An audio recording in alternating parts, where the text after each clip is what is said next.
Hey there, everyone. This is Curtis, and this lovely lady is. Who is Rebecca Wolfbanger of Mil-Spec Manufacturing.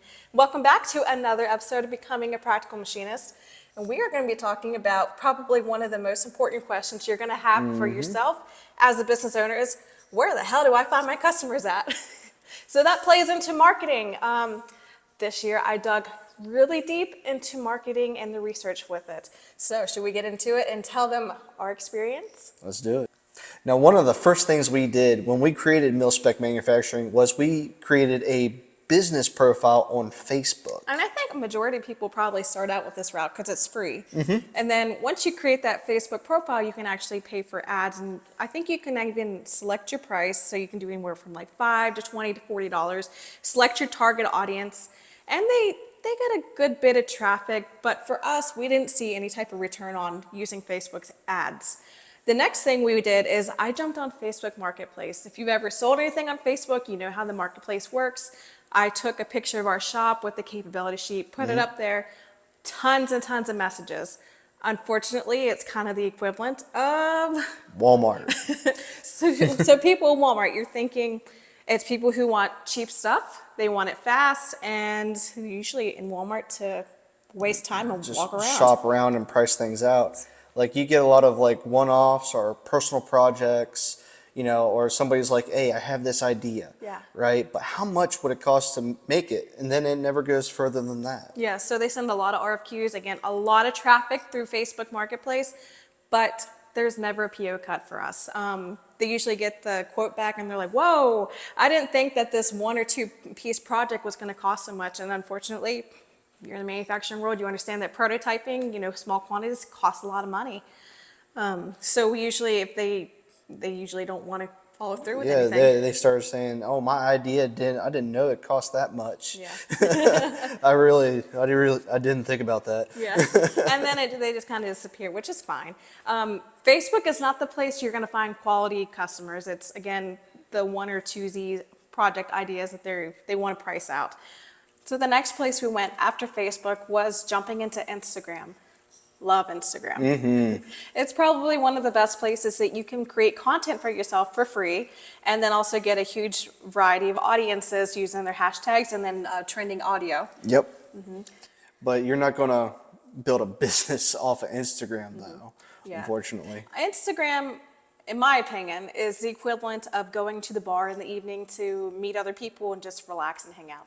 Think to yourself, when are you using Instagram? It's usually when you're on your break, on the toilet, at dinner time, or like when you're on, you know, in bed trying to fall asleep. You're usually scrolling, watching Instagram, right? Yeah, it's just like-minded people getting together, sharing videos, you know, like it's just videos that you see and like-minded people that you can connect with. Yeah, great opportunity to make friends with other machinists and possibly other business owners and see what they got going on, but probably not going to get any RFQs from Instagram. But still get on there and make your content because connecting with other people in general is a great opportunity. It's a really good one. Yeah, a lot better than Facebook. So if you had to choose between the 2 social media platforms, jump to Instagram and start putting content out because it pays off. And the next free platform we use is LinkedIn. LinkedIn is amazing. If you are getting into this industry, especially as a small shop and owning it, get on LinkedIn like yesterday. It has been invaluable to our company. We get like a solid 95% of our customers off of LinkedIn. Easily. Now, the key to LinkedIn, don't treat it like LinkedIn. Yeah, like normally people just upload their resumes to there and only connect with people that they personally know. Yeah, kind of looking for a job. Don't do that. The secret to LinkedIn is to get on there and connect with people you don't know. So look for other business owners and who own machine shops. Look for buyers, the purchasers, the managers, anybody who's in the manufacturing industry, connect with them. Especially when you're building your LinkedIn profile from nothing, you really have to just start putting feelers out and just connecting with everybody. That is the best way to start building your network. Yep. Next, don't be quiet on LinkedIn. You need to take the time, at least 20 minutes a day, and engage in other conversations, leave comments, send messages, and in my opinion, post every single day. Every day. I have done a lot of, playing around with LinkedIn. The best times to post on LinkedIn is 6 o'clock in the morning, lunchtime, so around noon, and then after 5 o'clock. Again, you have to think about when are people naturally using their phones? When they wake up, lunch break, and when they're off work. Yep. So what the heck do I post? I like to go by, either it's something to inspire them, something to inform them, something to make them laugh. Yeah. Lots of memes. They love memes. Or, to redirect them to their website. Lately, I've been taking a step back on not pushing sales, and I just like to humanize myself. So I share pictures of what we're doing every single day at the shop. Memes, again, is always a good one. Everybody will stop and read a meme. They can't help themselves. Oh, yeah. I like to share a lot of articles that I find interesting, or in other videos and stuff from Practical Machinist, because it's getting that information out there and sharing it with everybody. Again, inform, inspire, make people laugh, and humanize yourself. Yep. Very. Cast that net out there. Yeah, and there's another part of LinkedIn where, oh shoot, what is it called now that we're on video and I can't think of it? The Sales Navigator part of LinkedIn. Oh yeah, that was pretty neat. So, I don't know, I don't feel like I liked it.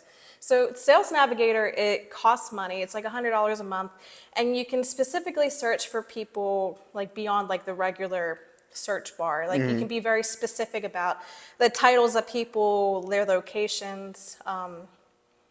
What else is it? I know I'm going to forget something. I'll think of this after this video. After the video. But for me, it was, I don't know, I didn't see a return on investment worth $100 a month. I'd much rather just stick to my regular LinkedIn for free, post every single day at those 6, 12, and 5 o'clock timelines. And just by being active on LinkedIn regularly, customers are coming to me. I mean, it's just, without trying really. Yeah. You just got to keep adding people you don't know until your network starts, growing on its own. But it works. Yeah, and it's fun. And it's free. And you meet the best people too. Yeah, oh my goodness. The amazing relationships we have met out of there. Because you got to think, if we're comparing LinkedIn to like a physical place again, LinkedIn's like Target. Yes. Well, not only that, like the people there are of a higher quality. They're actually like driven, motivated individuals. And have you ever went to Target empty-handed? I mean, they even got coffee. Do you ever leave the store without coffee? She ain't wrong. People go to Target, they know that what they want, they're there to be serious, they like the quality, they're not going to complain about the price because it's clean and organized and they love it. So LinkedIn is Target, and quite a lot better than Walmart. Yeah, a lot better than the definitely. bar. You're going to be able to find the people that you need to connect with on LinkedIn. So it was a good one, wasn't it? Yeah, a very good one. Yeah.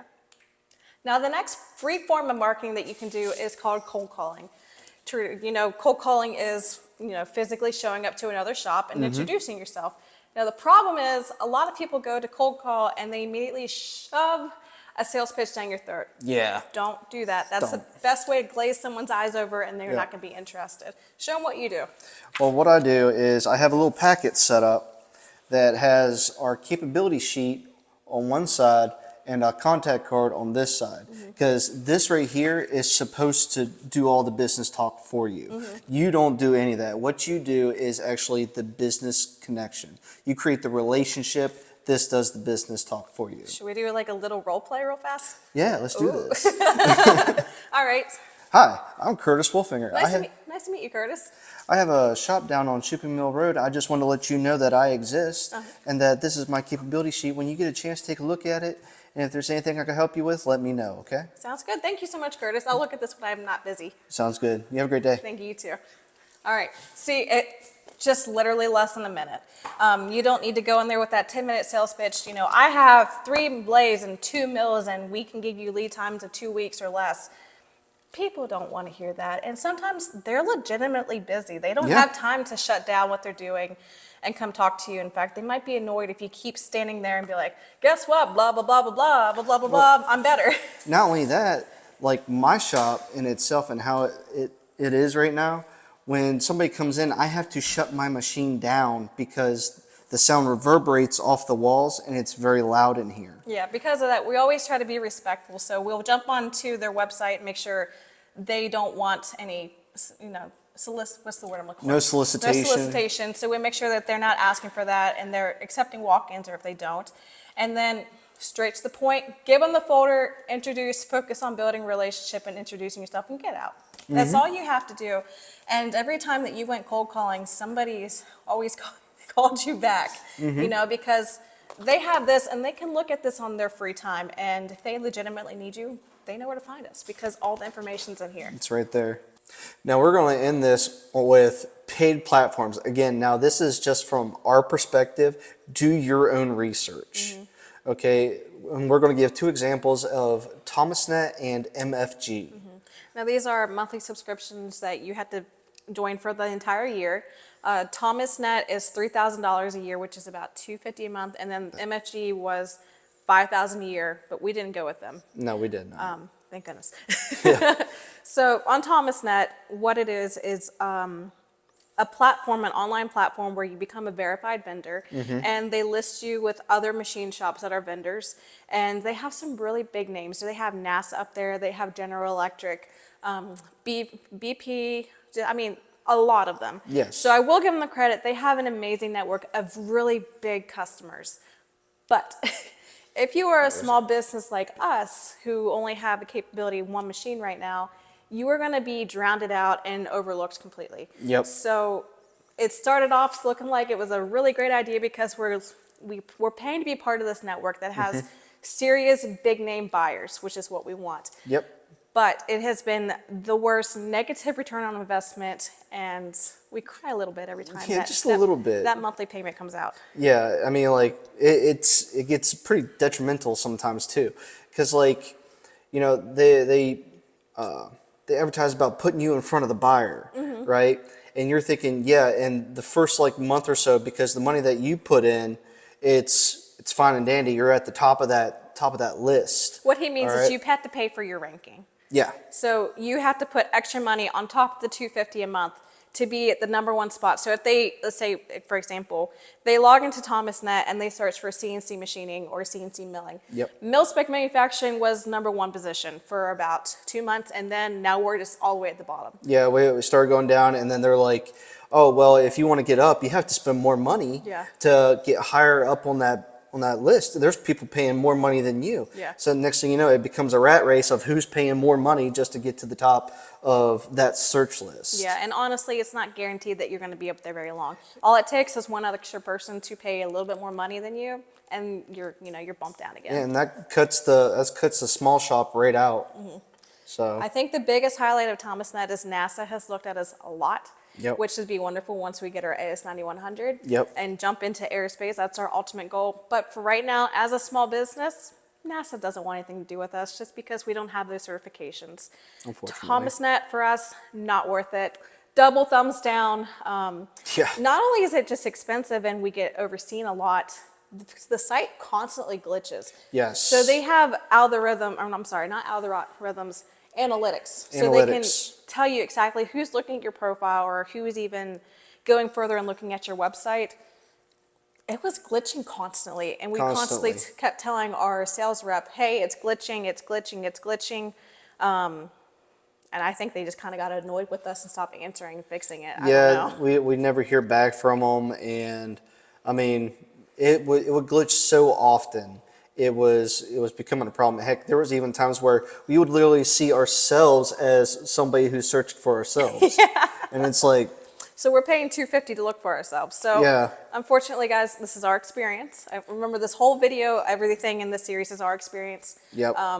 Not a good one for us. So I would not recommend Thomasnet to anybody unless you are a huge machine shop with, over 20 machines and have huge, massive capabilities. Otherwise, if you're a small guy like us, don't waste your time. Jump on LinkedIn. That's free. The other one that we were going to talk about was MFG. MFG, yeah. So we talked to a sales rep about MFG. We didn't jump into it. The problem was MFG is $5,000 a year.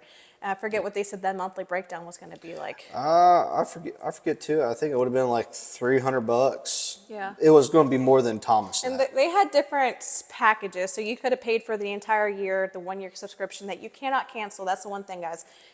either platform you go through, you cannot cancel. You have to see out the full year, Yep. regardless of what your results are like. Yeah, even like say 2 months in, yeah, it's going all right, but I'm not getting no RFQs. I haven't got a return on investment or anything. I want to get out of this contract, and well, They're like, so sorry. you're in it for the year. Yeah. And it's like, what? Yeah, you're in it for the year. So So back to MFG, the packages. I mean, there's one package where it's $70 a month, but you can only bid on, I think, 1 or 2 RFQs. So MFG is different than ThomasNet. ThomasNet was showing vendors that you could contact and look at their capabilities. MFG is a job board.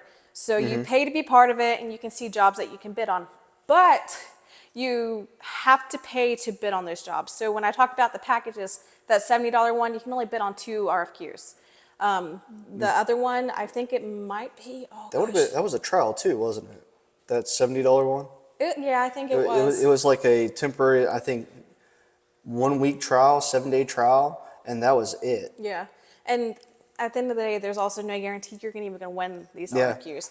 Now, the reason we didn't go with them is, I don't know if you guys have ever researched something. Let's just say going snowboarding in North Carolina. You know, you type it into Google, and then all of a sudden you start seeing ads for it. I did that. I typed in MFG into Google, started seeing ads for it, especially on Facebook when I jump on there and scroll my feed. That was probably the biggest blessing ever to see that stuff, because there was comments and they were all so negative. I mean, somebody said It was daunting.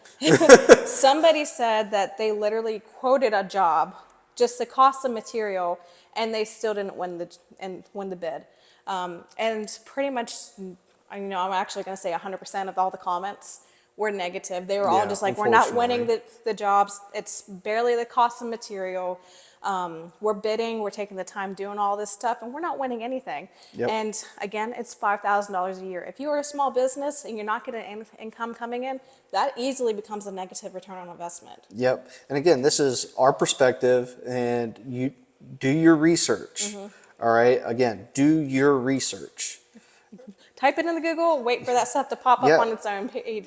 See it for yourself. Yeah. I mean, listen to what other people say about it. Yeah. You know, go out there and find that information. And I think for us, our ThomasNet ends our contract June or July, and I'm counting down the days, because the extra $250 a month could go into something, even material or tools. Yeah, or just taking your wife out to dinner, Maybe. That's my mistress. It's a write-off. But, do your own research. For us, paid platforms are not worth it, especially after the success that we've had with LinkedIn and, just building connections on Instagram as well. Lean hard into your free platforms to begin with. If you're thinking about getting onto these paid platforms, like Kurtis says, do your research. Ask other people. Do not listen to the sales rep, because they're going to sweet talk you. They're like the car dealership of the jankiest car lot in town. They're going to tell you whatever they need to say to get you to sign that dotted line. Yep. Oh, this car isn't just orange. It's like sunburst orange. It's a rare color. It's the only one on the East Coast. You never have anybody You're driving lucky it. to be looking at it right now. Oh my goodness, yeah. So, we've had a lot of success. Like I said, we dug deep into marketing this year. Yeah. Trying to think if there's It's been a journey. Yeah, it has. Trying to think if there's anything else that we can throw in here to end the video with. But I think we kind of touched base on all the big things. Yep, definitely. And of course, the biggest paid platforms are a timeshare. You cry after it. Yeah. And if there's anything you guys think that we missed or have, an opinion or anything, just leave a comment down at the bottom. Yep. So thank you guys so much for watching again. Be sure to like and subscribe, and we will send you notifications when the newest episode of Becoming a Practical Machinist goes up. Thank you for joining us today. Bye, guys. Take it easy.